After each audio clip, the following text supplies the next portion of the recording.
Hello guys, welcome back to my YouTube channel. आज हम लोग सीपीसी यानी कि सिविल प्रोसीजर कोड पढ़ेंगे। एग्ज़ाम भी पास में आते जा रहे हैं, सो थोड़ी सी मेहनत तो ज़्यादा करनी ही पड़ेगी। तो सीपीसी का जो चैप्टर 1 है उस पे से पढ़ेंगे। डिक्री जो हमारा आता है, अब डिक्री के पहले कुछ सेक्शन पढ़ेंगे हम लोग। सेक्शन 2 का सब सेक्शन 2।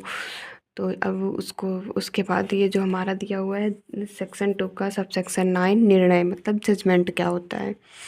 देन निर्णय से न्यायाधीश द्वारा डिक्री या आदेश के आधारों का कथन अभिप्रेत है। और यहाँ पर जो अपील होती है वह डिक्री की होती है, ना कि निर्णय की। मतलब जो यहाँ पे अपील की जाती है वो डिक्री की अपील की जाती है, निर्णय की अपील नहीं की जाती है।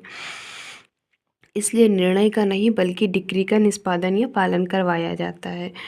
तो यहाँ पे होगा कि जो अगर पालन होगा तो डिक्री का होगा, निष्पादन होगा तो भी वो डिक्री का होगा।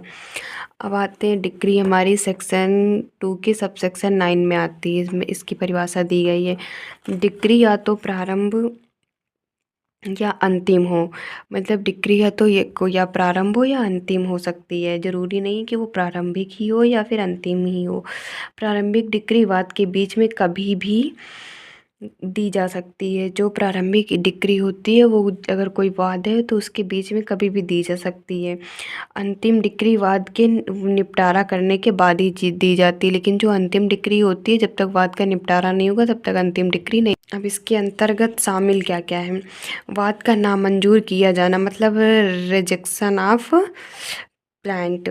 फिर आता है धारा 144 के अंतर्गत किसी प्रश्न का अवधारण आता है। इसके अंतर्गत शामिल नहीं है। इसके अंतर्गत क्या क्या, देखो जो हमने ऊपर पढ़ा ये था कि इसके अंतर्गत क्या क्या शामिल। इसके अंतर्गत शामिल था वाद का नामंजूर किया जाना, और सेक्शन 144 के अंतर्गत किसी प्रश्न का अवधारणा आता है। ठीक है, ये किसी प्रश्न की अवधारणा थी। अब जो इसके अंतर्गत शामिल नहीं है वो क्या है, कोई ऐसा न्याय निर्णयन जिसकी अपील आदेश की अपील की भांति होती है। व्यतिक्रम के लिए खारिज का कोई आदेश नहीं है। मतलब व्यतिक्रम के लिए खारिज करने का कोई आदेश नहीं है।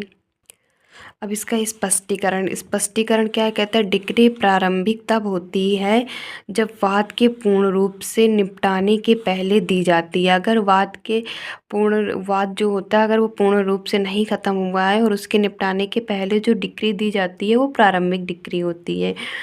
और डिक्री अंतिम तब होती है जब ऐसा न्याय निर्णयन वाद के पूर्ण रूप से निपटा देता है। अगर कोई झगड़ा है या फिर कोई भी वाद है, अगर वो पूरा निपट गया उसके बाद जो होती है जो दी जाती है वो अंतिम डिक्री होती है।